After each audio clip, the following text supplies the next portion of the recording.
healthy. There's a way to be more healthy and to be safe when it comes to using the social media platforms. And so that's what we really want to talk about. And then shout out to all of our Vegas kids that are on. I know it's about five of you guys. You guys are all on one link, so we appreciate that you guys jumping on. And then special shout out, of course, to all of the California kids that are on. I saw a lot that joined in a few seconds ago. But that's my part for now. And Anissa, it is your part for now. And I see some people about to join that I didn't invite that Anissa invited. So that's good. Anissa got folks who's coming in too. So yeah, go ahead, Anissa. Take it away. It's all you. Okay. Good evening, everybody. My name is Anissa Barton Thompson. This is Teens Under Pressure, Mental Health and Social Media. I want to thank Minister Francois LeBlanc for inviting me and feeling like my brain was worthy of being picked because it is pretty much on a Friday evening, a little bit of a mush, but I feel energized by this topic, and I'm glad that we're able to talk and get a little more in depth. And I wanted to find out a little bit more before we jump in of the folks who are in the session tonight. How many of you are parents or you are taking care of young adults or young teens who are actively using social media? And if you're not that, are you one of the young people who are currently using social media? So if you want to give me a little comment in the chat and I can see who's joining in and what kind of background you are. So I see Tatiana says yes. Lisa says hello. Purposely Talented says Youth One, thank you for the shout out. Purposely Talented has 5 youth under 18 who are going to be participating, just not on camera tonight. So thank you for joining us tonight.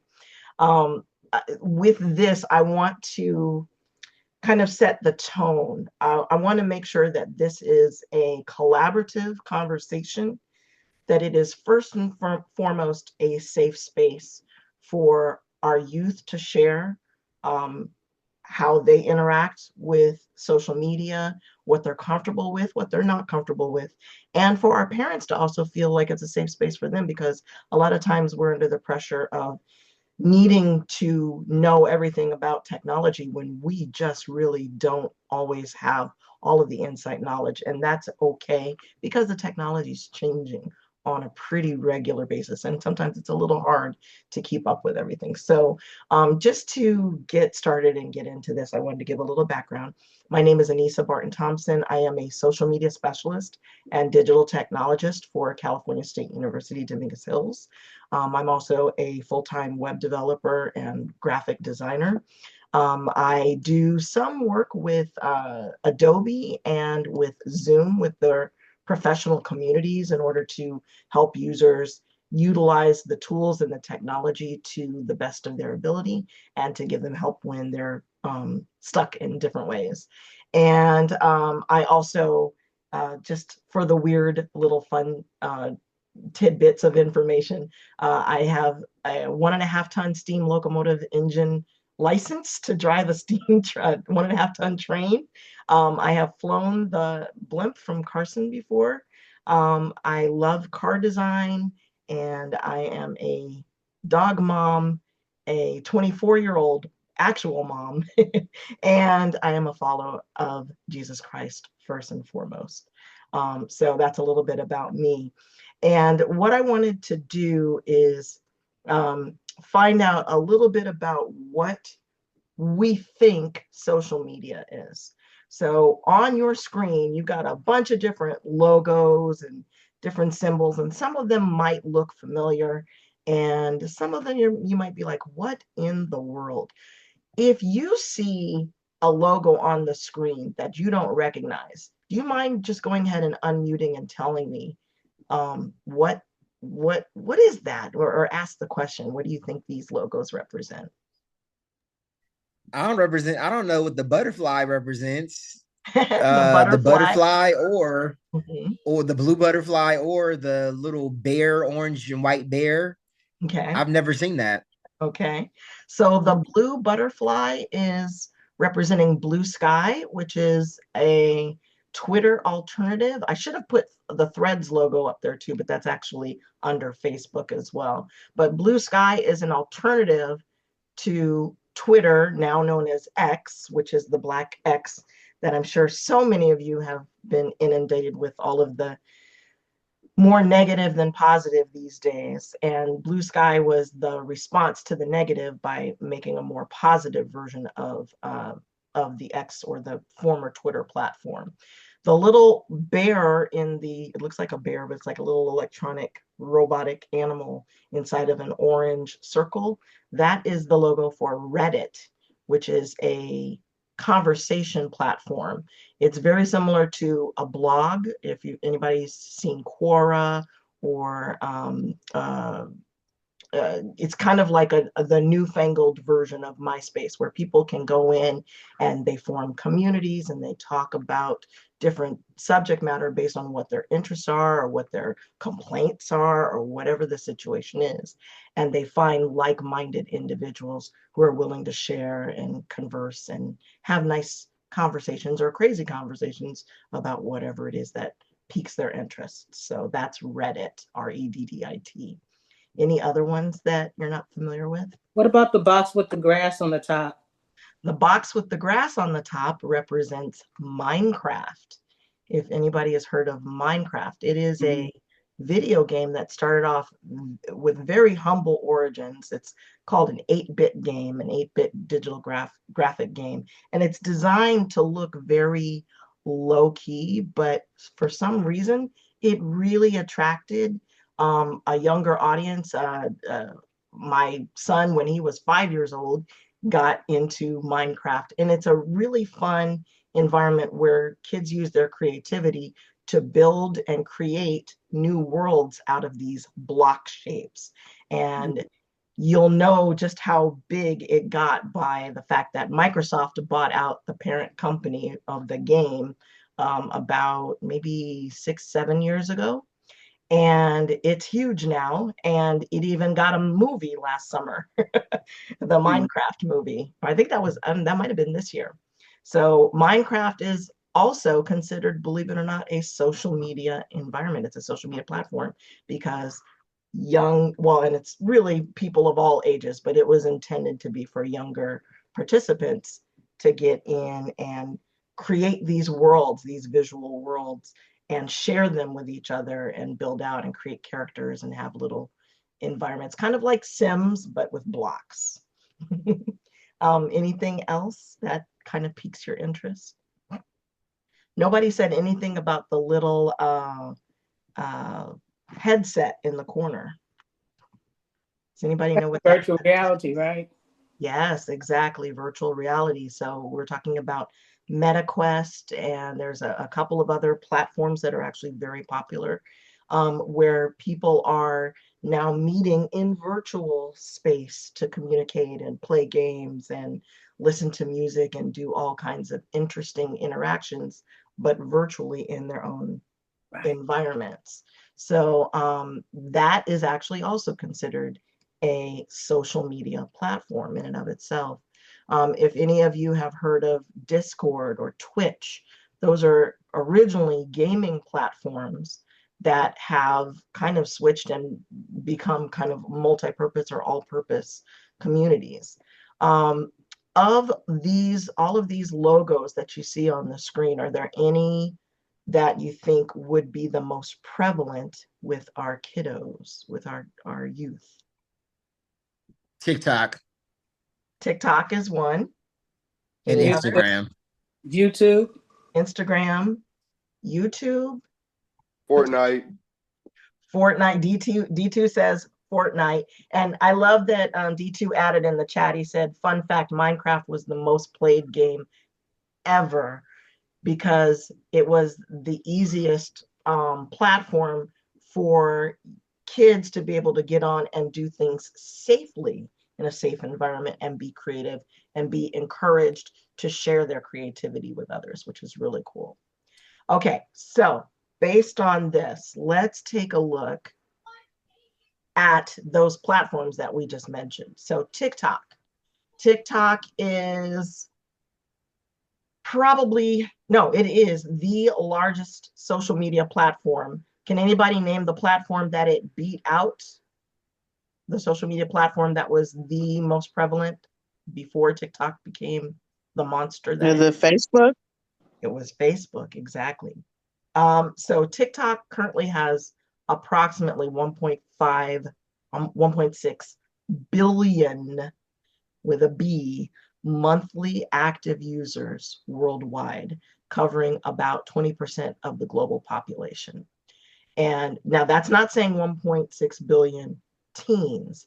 That's just saying overall users of all ages, because really the people of all ages do use it. However, of that demographic, 18% of TikTok users right now are about ages 13 to 17. So the 18 to 24 age group makes up about 35% of those users. So the people in the teen group are rapidly bolstering and becoming, as they're getting older, the age group that has the largest population in that TikTok realm. And I wanted to pick some images where it kind of represents my perception of what TikTok currently represents to our teens. What are some positives and some negatives that you see about the images that I chose to represent TikTok? Anybody have anything that they want to share? And it could be, even if you don't understand what it is that you're seeing, if you have questions about what you see in this imagery. The positiveness represents confidence. I love it. Represents confidence. Mm-hmm. Can I give the flip side of that coin? Well, on the flip side, perceived. Yeah, okay. Right? Yeah, it does perceive confidence. The first young lady kind of gives you more of a provocative look, so I think that, but at the same time, she still displays confidence. Right. And I picked these images because I thought these young people looked like they represented everything positive in what I want to see in our youth today. Mm-hmm. Again, it's a perception, but Right. it's what I'm hoping that our youth, they look confident. They look ready to communicate. They look like they have creative thoughts and things to share with the world around them and the world they're creating in this social media space. Is that a similar reaction to what any of you are getting, or does anybody see something different? At least I see your hand. Go ahead. Go ahead. Go ahead. I have my hand up, Anissa. It's Lisa. Yeah. I actually am glad that you brought up that it oozes confidence, because the social media platforms allow people to be anything that they feel they want to be. Right. Whereas if you actually met them, they're probably timid, shy, but on social media, they just exude all this excitement and, as you say, confidence. And that's kind of scary because sometimes it can attract the wrong person.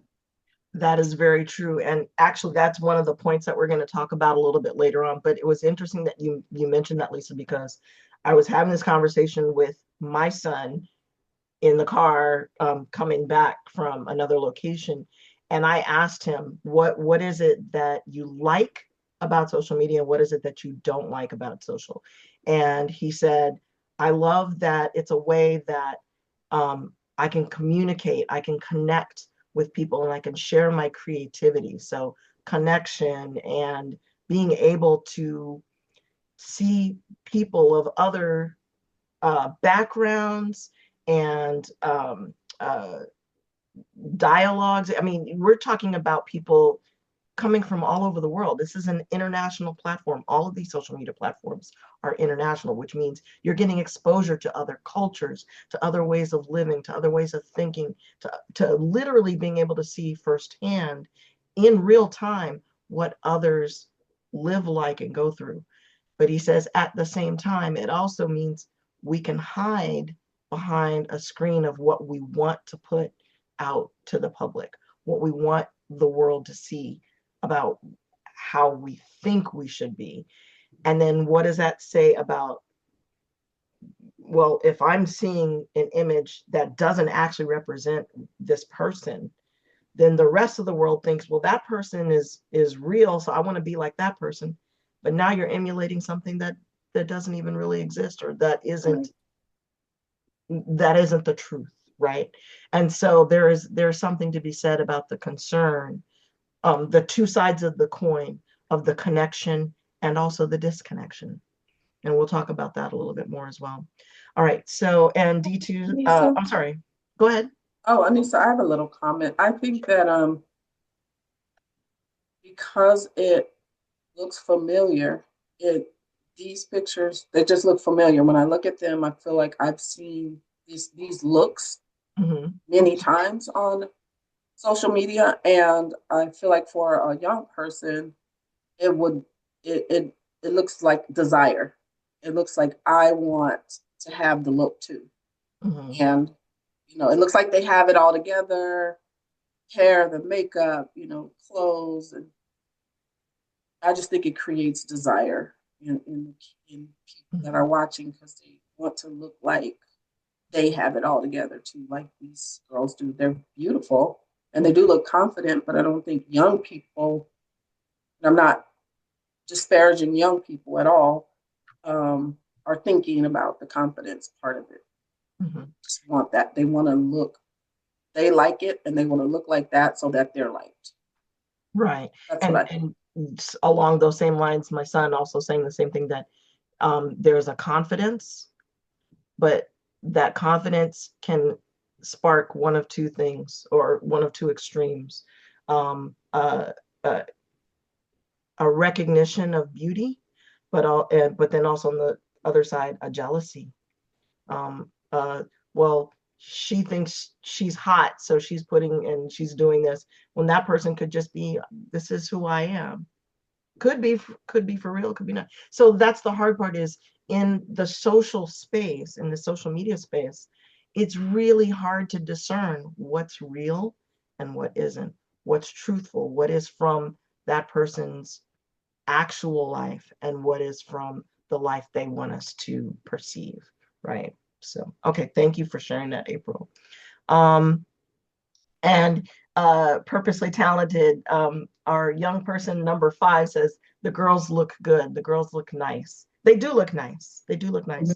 I know there's this current conversation is a trend on TikTok right now, is a conversation about a young African-American woman who is dressed with a form-fitting top, a form-fitting pencil skirt, and high heels with wraparound ankle laces. And she looks beautiful. And then now picture her background is, she is greeting her students at the door of her classroom. And the conversation of the question is, does she look appropriately dressed as a teacher of young children to wear the clothes that she's wearing? And more importantly, does she have the right to do so? And the conversation ranges from, oh, it's inappropriate, our teachers should never dress like this, to, she's a young lady, she's professional, she's greeting her kids with a smile, let her be her. These are all conversations that also get sparked just in what we see visually in a social media platform like TikTok, like Instagram, like the different ones that we're going to be exploring. So I'm going to go ahead, just so I don't hold up the conversation too much longer. Let's get to the other two platforms. Instagram. Now, Instagram, when it first got launched, was originally a competitor to Twitter's video platform, which was called Periscope. Instagram then got so popular that it started to nudge Facebook out of the way. So what did Facebook do? They bought it. So Instagram is actually a part of the Facebook or the Meta collection of social media platforms. Its primary focus originally was for photo sharing, so like an online photo gallery. But as the technology evolved and smartphones became more prevalent, and it was easier to start creating videos or recording videos and creating videos on a smartphone or a tablet, Instagram then started to shift and became a video sharing platform as well. So now what you're starting to see is, oh, wait a minute, TikTok is video, Instagram is predominantly video, even though it's still a lot of photo content, but the majority of the content being posted now is video content. And with 1 billion users worldwide, it's just under TikTok.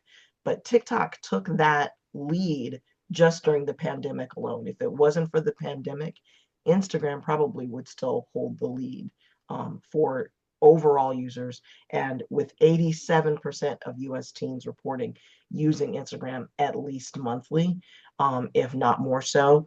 That's a pretty prevalent number. So teens often carefully curate their Instagram feeds to portray their best selves. So here we go again with perception and what do they want the world to see and to notice about them, right? Does anybody have a preference of Instagram over the other social media platforms, and why? I do. Okay, and tell I me a little prefer my preference is Instagram, bit. Mhm. and that's because over Facebook. Um, I just feel like Instagram is more like it's easier to be able to navigate through, far as if you want to, let's say, like research or look up something. I think it's easier with Instagram. I think Facebook is more like it is more like personal, like, oh, happy birthday. Yeah, happy birthday to you too. Oh, happy anniversary. It's more like, personable. I like Facebook because a lot of my relatives, they don't know what's going on necessarily with my family. So a lot of times I'll post like, oh, we celebrated a birthday or we celebrated this. But I think I think for the professionalism, and you want to just get on, if you want to be on a platform that where it's not so much, just not so much, I think Instagram is better. That's just my opinion. Okay. And I think it's interesting that you brought that up too, because here, my take on Instagram versus the TikTok platform. I originally started off using TikTok when it was Musical.ly, and I was using it for music related content, and I found it fascinating. And the minute that it took off, I don't know, for those of you who came along from the early stages and have seen it evolve, I think it's interesting that now you see TikTok actually comes across almost like a video game. You have little flowers and gifts and things that you can purchase and quick lives with competitions and all of these things that are going on. And for me, I'm sorry, as a 55-year-old woman, it's a bit much for me. I see why it's engaging, because you're not necessarily caught up in needing to curate. You can just post, most people just post whatever they want in TikTok. So you're going to get a hodgepodge, and everybody has kind of an equal shot at getting their content seen. But with Instagram, people have to take their time to decide what it is that they want to post. How does it make sense? Does it meet a brand? Does it meet a look? Does it fit to the story that that person sees, whether it's a personal, or in this case, a lot of times people start shifting the information to match a business purpose or a brand, right? So even young people today are branding themselves with the information and the video and photos that they post, curating a specialty look to how they want their Instagram feed to look, right? Michelle says, I don't care for any of them, but if I had to select, I would pick Facebook as my preference.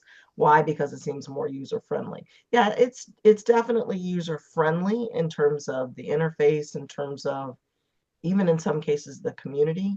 But unfortunately, we've also fallen down the rabbit hole of being duped by the owners of these platforms, the Mark Zuckerbergs and the Elon Musks of the world, who have started to reveal kind of the nefarious purposes for their making this social media so readily available to the general public. It's because they're not charging us because we're the product, right? And that part really hits home. And that's something that I think we really need to make sure that we communicate to our young people who are collecting and curating, but also consuming all of this content. Well, you as the consumer, you become the product. They want to know what you think. They want to know what you like. They want to know what you follow. They want to know what you comment on, because now they can twist the algorithms. They can bend what they're feeding you in your social media usage to tailor it so that you spend more time online. And the more time your eyeballs are on the screen, the more opportunities they have to actually slip ads and slip commercials and slip media and marketing and different things that they're actually using behind the scenes to sell to you. And that's a negative factor. So really, parents, when it comes down to it, and we'll talk about screen time in just a little bit, but how much time and I'll say but it could be even you spend on time. Our kids also watch and pay attention to what we do. So if we're spending a lot of time on our phones, imagine that that's an okay to them. That's an okay to your kiddos to say, oh, well, it's just one more video, or next thing you know, you're mindlessly scrolling, right? So we want to be aware of that. Let me jump into the next one.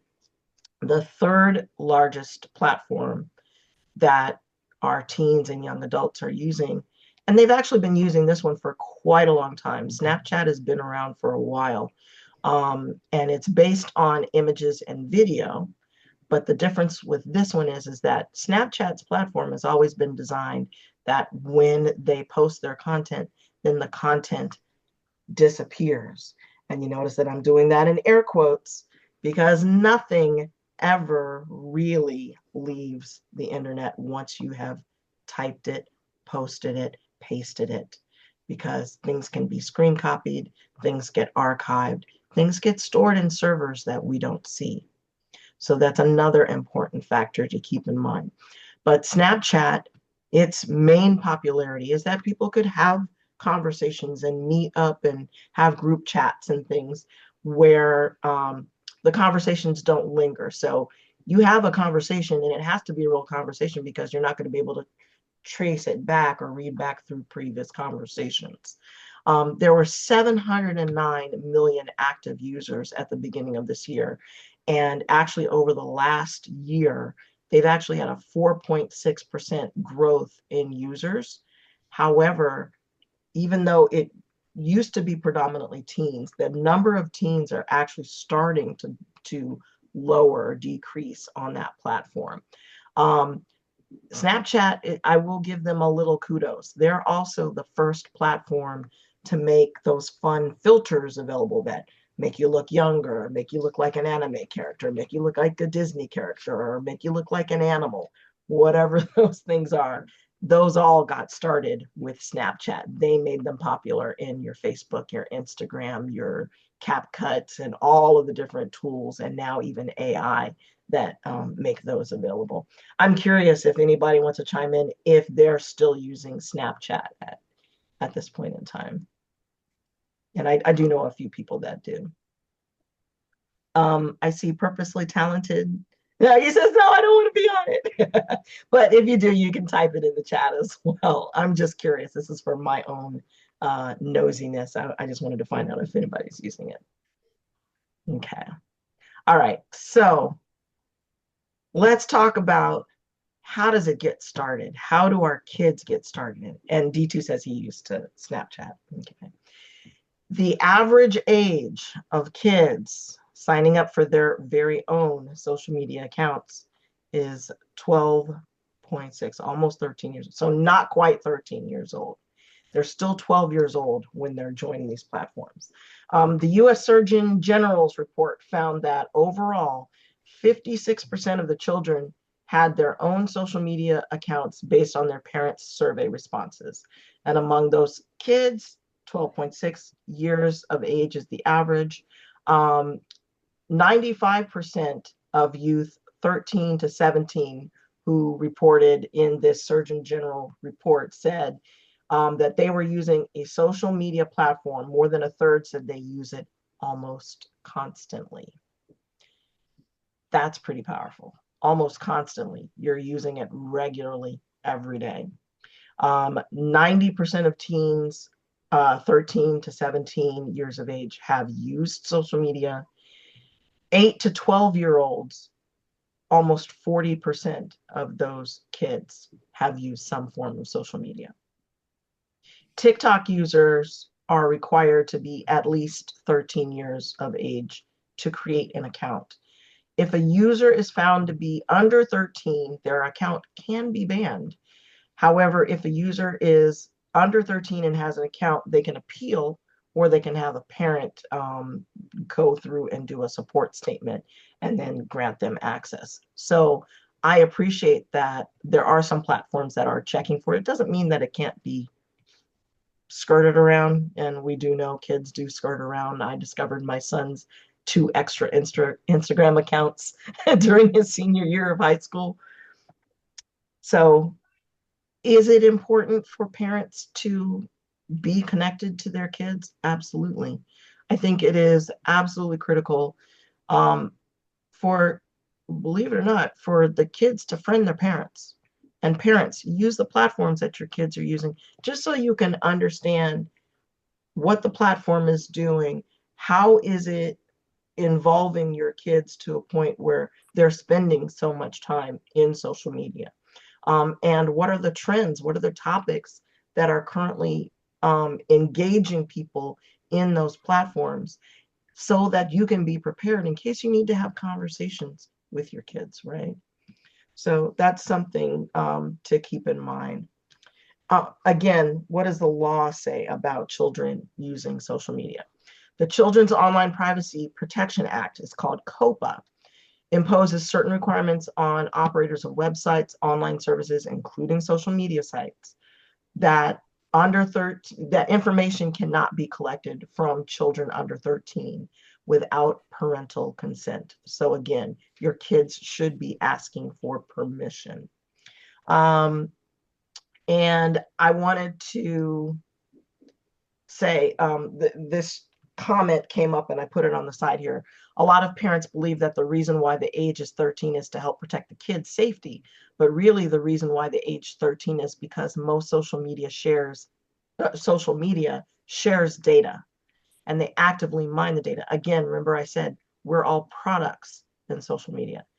I really don't want to be a product, but I really don't want my child to be a product of this social media data share. And they're not allowed to do that for users under the age of 13. So we want to make sure that we're protecting them. Anita, I see your question. You said, can you speak a little bit on the dangers of AI? I am noticing a lot of teens are deferring to AI instead of asking parents or a trusted adult. What does this over-reliance mean for our children? And what are the psychological implications for our teens? I am on 2 focus groups, or 2 groups through my university and through LinkedIn for AI usage and research. I'm in higher education. I am an advocate of using AI in positive ways. I'm an advocate of using AI in the classroom. But we do know that, of course, just like with social media, there's a good side and a bad side with AI as well. And we've all, for the longest time, thought of AI as, oh my gosh, that's the thing that's going to take over the world, and next thing we'll have the Matrix and all of this, right? I think that the reason why kids turn to AI, and even more before that to social media, is because they don't necessarily know if it's safe for them to ask questions to their parents or to ask questions to adults and feel like they're in a safe space. They may ask it to their peers, they'll ask it to other kids in their age group. And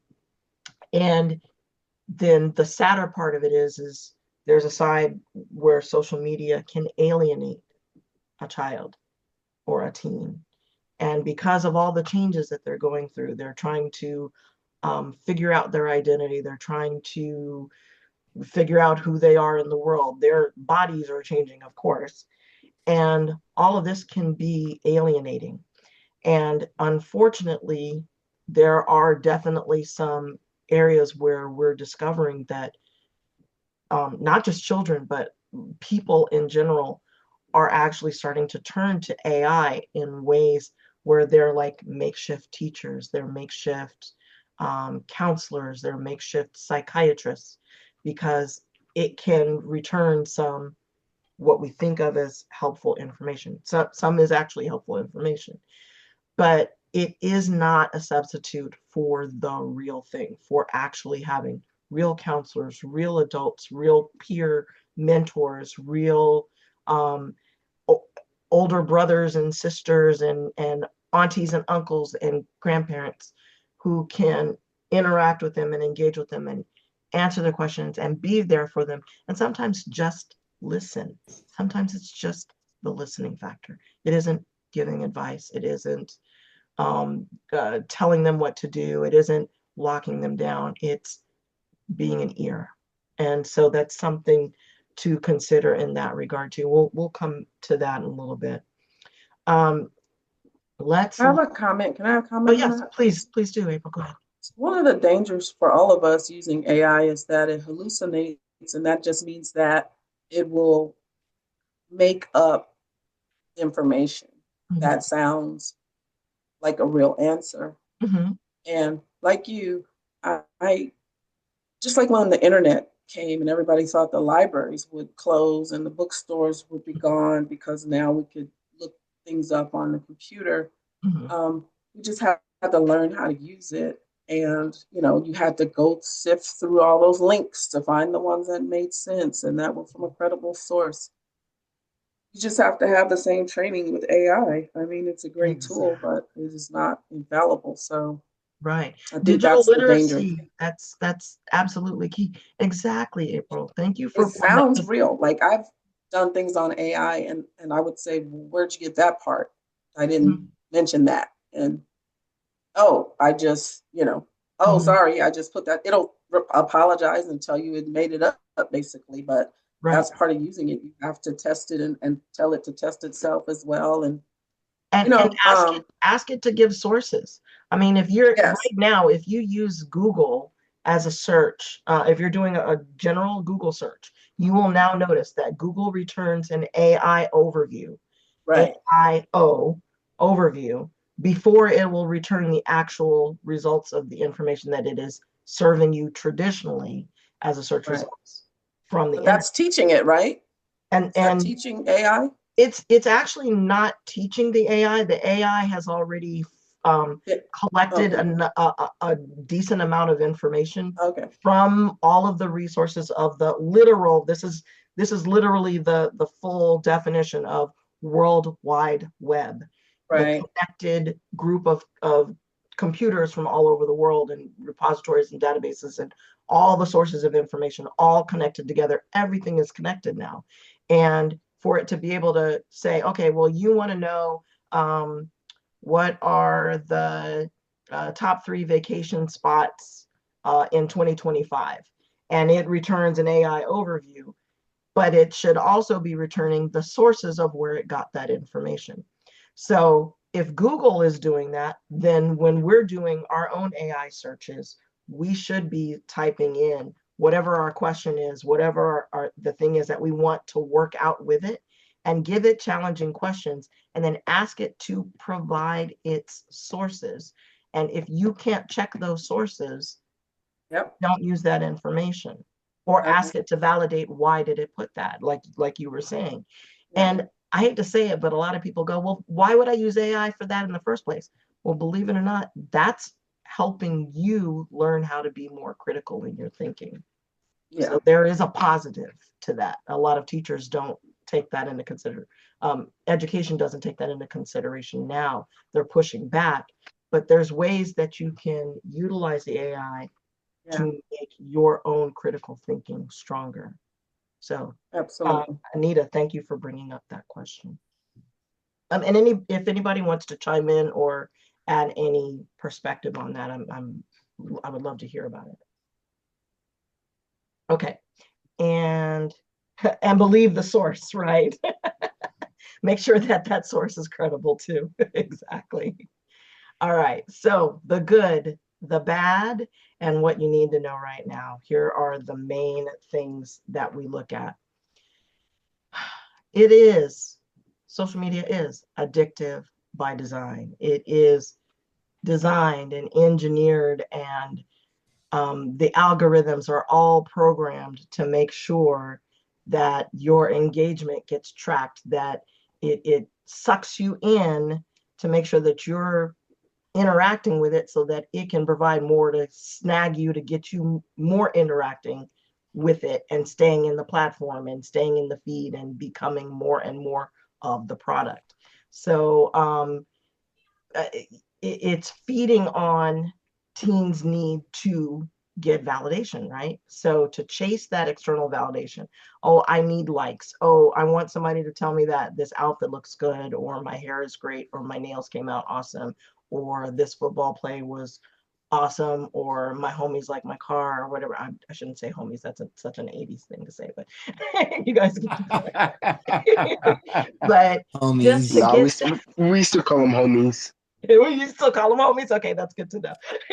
I'm not too far off base, but just to get that validation, it's an easy fix. It's literally, if you thought of social media like a drug, it's an easy fix. You can get a hit of dopamine from your social media just by hitting a couple scrolls and finding your favorite TikTokers, or finding your favorite YouTube gaming channel and engaging with that. And it gives us a release, and it helps us feel like we're normal or we're part of the community. And not to say that that's necessarily a bad thing, but it's when you rely on that validation and that's your only source of validation. That's the problem, right? So the algorithms are always looking to determine suggestions based on your past activity. So I noticed, yes, I watched one reaction on K-pop Demon Hunters and I fell down that rabbit hole, and now every other video is about K-pop Demon Hunters. Love the movie. I don't want my entire YouTube feed or TikTok feed or Instagram feed to be all one subject. I still have other things that I'm interested in. So it will actively seek to find out what it is you like and keep feeding that to you to keep you hooked and engaged in it. So it's addictive by design. It is looping you in. It becomes an obsession. Again, the fix, the hit, it is literally like a drug. So I just want to make sure that we start asking ourselves, and I'm not just saying this for the teens, I'm saying this for everybody, self included, literally preaching to the choir myself. We need to be honest with how much time we give to the social media platforms. What could we do productively where we can still get some enjoyment, but then we can go and do something else or spend time fostering new thoughts and new engagements in other ways and other media, right? I used to be an avid reader, and I haven't picked up a book in I don't know how long, with the exception of the Bible. And so now I try to make a point of having social media time that enriches my desire to want to go and read more, and use that as a study guide to help build up my Bible study, right? Let's take a look at the unrealistic expectations. We talked about those beauty standards and benchmarks, and somebody should look this way, and somebody's setting the tone for what we should perceive as the perfect life or the perfect experience. Teens compare themselves to their peers on a regular basis, looking at highlight reels, influencers, filtered versions of life. And it's unrealistic. It sets a tone that makes us anxious, makes us depressed, sets low self-esteem, and makes it harder for us to accept self when we're striving to be where we think somebody else is, right? Finstas. I had never heard of this word until I started researching this about 3 weeks ago. Fake Instagram accounts. Anybody heard this term before? Any of the young folks? Yeah. Finstas. Fake Instagram accounts portraying a perfect alternate life, increasingly popular with teens. Watch out for those. That's a bait and switch, and you don't know just what that actual person behind that Instagram account is really going through, right? Cyberbullying used to be the main topic, used to be the main point of concern for parents when it came to their teens and their kids getting into social media. I find it interesting now that my original version of this presentation, I did this presentation for a parent group in 2018. And I had to add "and exclusion" to this title, because cyberbullying is one aspect, getting picked on, getting taunted, bullied, having horrible things said, having threats made against one's life. This does happen on a regular basis. Gossiping, mocking, and the worst part of it being that it can be done anonymously. And if you try to hold someone accountable for those actions, one person might get in trouble, but other people can join right on in. And it's really hard to curtail that activity without physically having to remove yourself from the social media platform. And unfortunately, some kids take it to a further extreme, which I don't even want to go into. But in that regard, that alienation, that pushing people away, pushing them out of their comfort zone by cyberbullying can lead to an exclusion and alienation that literally is the flip side of the connection coin. It is disconnection and making people feel like, now not only can I not connect in real life, I can't connect online either. So that is something that we do seriously need to address in our households, in our churches, in our schools, in our communities, to make sure that our kids know that there are safe environments and mentors and groups that are willing to listen and heal and help them to be out of those kinds of situations, right?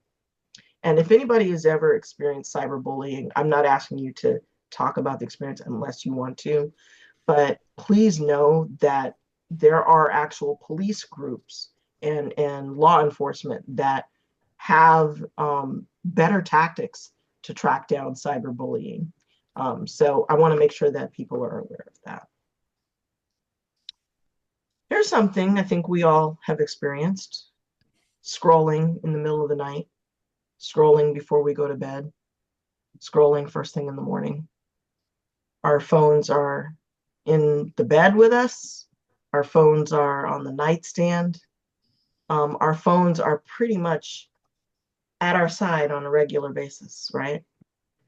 The sleep disruption is just a horrible aspect of the health part of social media. The blue light from your phones can create a situation where your whole entire sleep patterns can get thrown off. It keeps you from having a regular sleep pattern, And that can lead to emotional as well as physical issues. And a lot of times people feel like they're under pressure. Sometimes you just literally fall down the rabbit hole of, I'm just mindlessly scrolling and it's something to do. And I'll just scroll till I fall asleep. But it's not a healthy aspect and not a healthy part of using your social media. Digital stranger danger. I met a young lady about 3 years ago who swore up and down that she was talking to someone who was supposed to be a part of a mentoring group. And that person wound up being a predator, and they actually tracked this person down. We do need to be careful because in social media, we can hide behind a screen. It's not us. It's already hard enough being anonymous or putting up a front. I don't know how many people have seen these the documentaries on like Netflix or on YouTube about the people who get scammed. They think they've met their virtual boyfriend or girlfriend and they fall in love virtually. And then next thing you know, they're getting scammed out of hundreds of thousands of dollars and all these kind of, well, that's the adult side of it, but we need to be even more cautious. And we've always needed to be cautious about how teens connect with people. Again, not knowing who they really actually are. Yes, April, go ahead. When my daughters were younger, I did all these precautionary things, but the issue, like the extreme side is that a child goes out and tries to meet somebody and they get taken, but they would regularly receive in their inbox body parts from people unsolicited. And so even when you're not doing anything and you're not talking to anybody, people can still reach the children in their inboxes without any type of interaction with the child, just to send stuff. So that was something that was shocking to me. And as much as I limited the time and did all these things, but that was something that it's never happened to me, but it has happened to them multiple times, at least 3 or 4 times, receiving pictures and body parts in their inbox. That's crazy. And kind of a lot of exposure. I'm sorry. My point was there's just a lot of exposure to things that children would not normally be exposed to. Right. Even when you do everything right on social media accounts with them. So all the more reason to stay vigilant, to be vigilant as parents, stay vigilant as the user, no matter what the age. And it kind of speaks to what you just said, kind of speaks to that last point about this being a video-driven society. You'll notice that TikTok, Instagram, and Snapchat are all video-driven platforms. Facebook started off just being a chat conversational platform. A lot of the other ones were not video-driven. Now everything is pretty much video-driven, right? And it's really easy to share our world, our space, our daily walks with, it literally could be anybody, because even if we think we're in a private environment, we really don't know who's connected to all of these platforms behind the scenes. So there's something to be said for making sure you're not sharing too much of your space. When you share videos or photos, do you turn the geolocation off on those photos so that people don't necessarily, they're not able to track down where you are or where you were and necessarily start building an idea of the life that you lead so they can track who you are and what you do? That can be a very dangerous thing, right?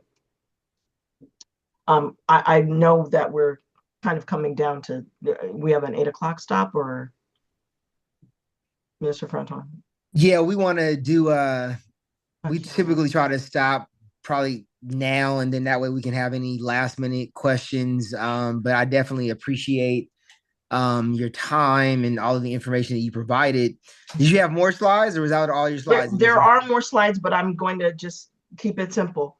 Set boundaries. Protect Okay, yourself. excellent. Learn about online security.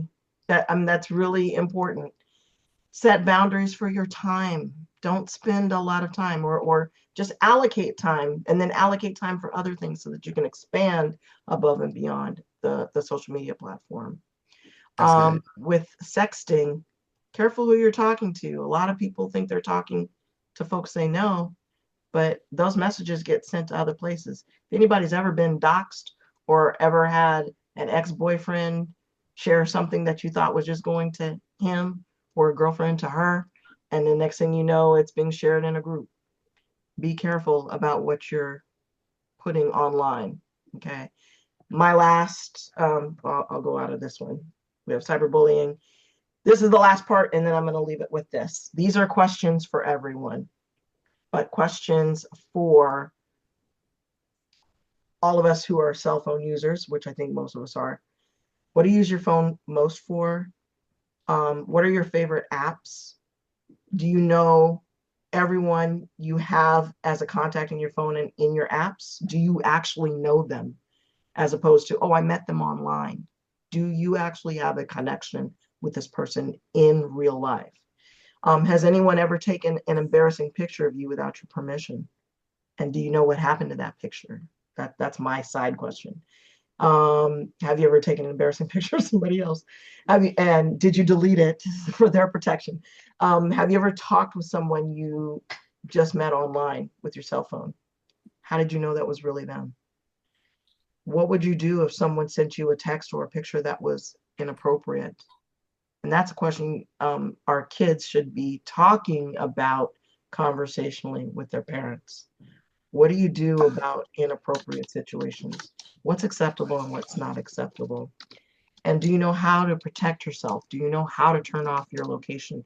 Do you know how to make sure that people don't have the ability to track you, or to understand your patterns? Do they see the way that you walk home from school by the pictures that you post or the videos that you put on? Those kinds of things. Do they know where your house is? Do they know what your room looks like because you post pictures of your room all the time? That can be dangerous. Okay. So I think that kind of pulls the gist of it together. And really, the lines of communication, it's up to you, parents and children alike. We need to be open to having frank, open discussions. Parents, let your kids talk. Let them vent, let them understand that you are providing a safe environment, and be willing to hear what they have to say. That's my bottom line. Okay. Thank you.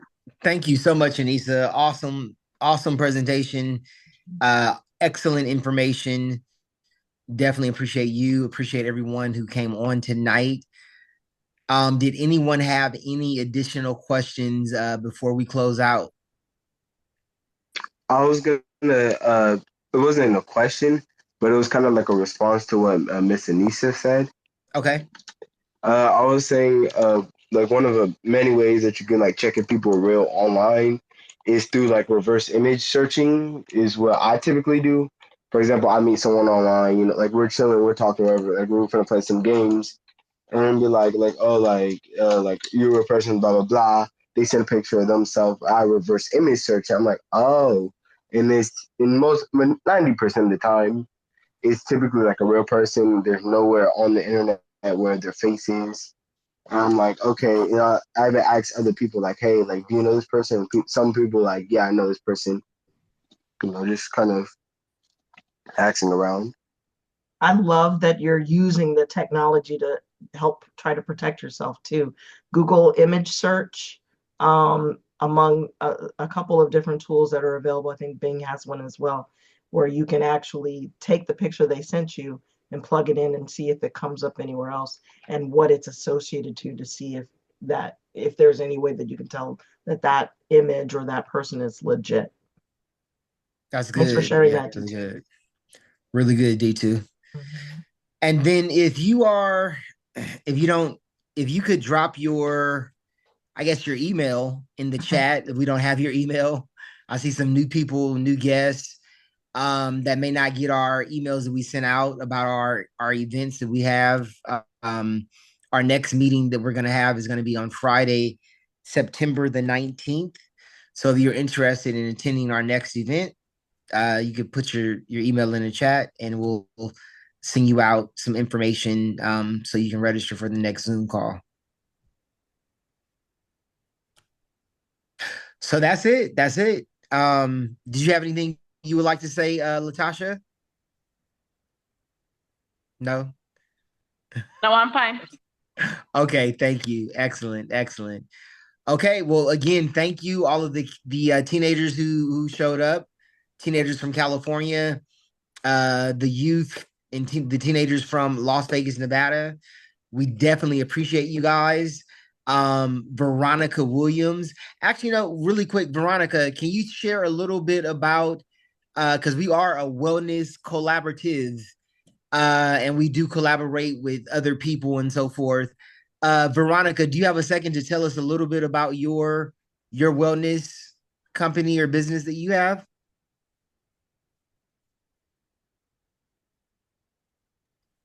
Hi, I'm sorry. I wasn't prepared. I don't know if you could see me. Yeah. You're fine. We can hear you, so you can Okay. go. Yeah. Okay, that's good. I actually provide wellness services that specialize in grief, trauma, and loss. And so I have different grief circles, and I also do restorative yoga and sound baths. And it's all tailored around, again, grief, loss, and trauma. Excellent. Virtual Excellent. services, but also in person if requested. Okay, excellent. So yeah, we'll definitely be collabing with Veronica in the future as well. So yeah, I guess that is that's our time. Again, we appreciate you guys. Thank you so much for that, Veronica, and thanks for joining us this evening. And we'll see you guys in September. Thank you. everybody. Thank you. Bye-bye. Good night. All right, thank you. Good night. 92.